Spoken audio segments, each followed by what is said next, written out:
Saglit lang kapatid. Huwag mo munang scroll. Meron lang tanong sa'yo yung Panginoon. Kasi gusto ko lang, ako sa sarili ko gusto kong tanungin kung ikaw ba? Ikaw ba kilala mo yung Panginoon? Ako kasi kilala ko rin eh.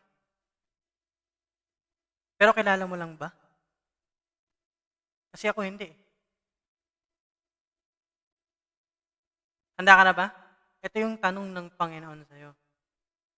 Panoorin mo to.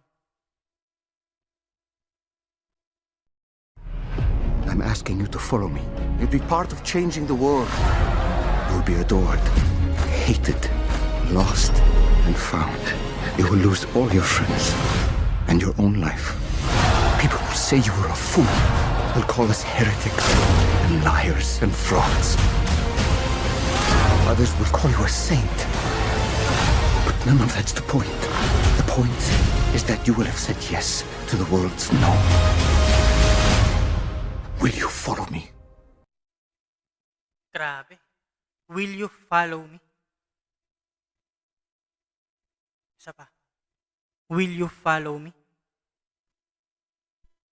Pero mo, sa sobrang dami ng sinabi ng Panginoon sa video na to, na lahat ng pagdaraanan mo, are you brave enough?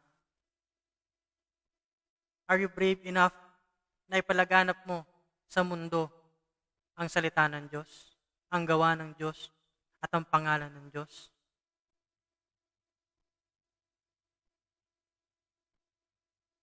Isa ka bang Christian? Isa ka bang Christian na nagtatago sa lungkot, sa takot, at wala kang lakas ng loob na magsalita para sa Kanya? Kung ikaw isang Christian, I'm asking you right now, pwede kang mag-comment down below kung ano yung sagot mo. Are you a brave warrior? Ready ka na bang i-follow ang Panginoon? Ngayon, ang world ng Christians is pasulong, hindi na paurong. Kaya tatanungin kita ulit, kilala mo lang ba ang Panginoon? Oo, kasi kilala ko din eh. Pero handa ka bang sumunod? Shalom.